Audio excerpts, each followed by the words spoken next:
Hello বন্ধুরা, back to my channel. দেখতে পাচ্ছ আমি চলে এসেছি আজকে কোথায় বলো তো। এটা হলো আমরা শ্মশান।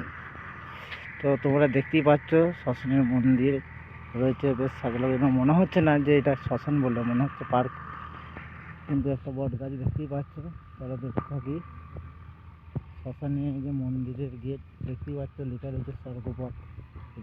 70 সালে এটা হয়েছিল, সেটাও দেখাচ্ছে। যাই হোক, আমরা যাই মন্দিরের গেটের দিকে। গেটটা তোমাদেরকে ভালো করে পরিষ্কার করে আমি ঠিক একটা দেখাতে পারছি না, তবু দেখানোর চেষ্টা করছি। তোমরা দেখতে থাকো কী আছে।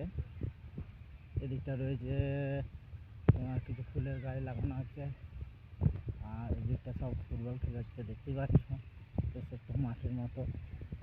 আর এদিকটা আছে তো তোমার আম গাছ, তেল গাছ সবই রয়েছে। আর এদিকে দুটো গরু দেখতে পাচ্ছি, ঠিক বুঝতে পারছি না আমি কি গরু রয়েছে।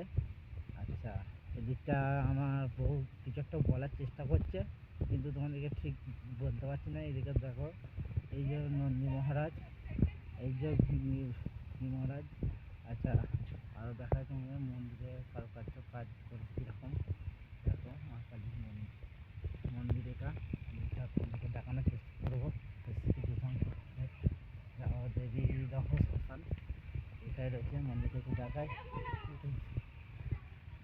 কড়াইগুলো দেখায় তোমাদেরকে। এদিকে রান্না হয়, পুজোর সময় বড় বড় কড়াই রয়েছে।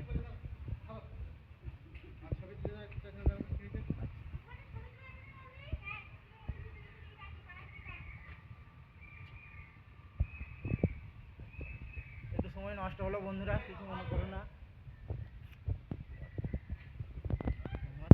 মানে সময় হয়ে গেছে, তোমরা একটু দেখতেই পাচ্ছ। মন্দিরটা তোমাদেরকে দেখানোর চেষ্টা করব।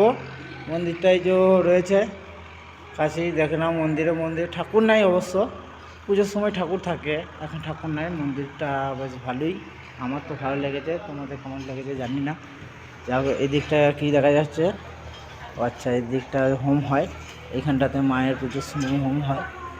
আর এই যে আছে দেখতেই পাচ্ছ মায়ের ম্যাট বাইরে রেখেছে, এদিকটা ধূপ সব দেখায়। আর এটা হলো যে সব দেহ পোড়ানো হয়, বা মরা দেহ যাকে বলা হয় পোড়ানো হয়, তা সেইটা তোমাদেরকে দেখানোর চেষ্টা করছি আমি।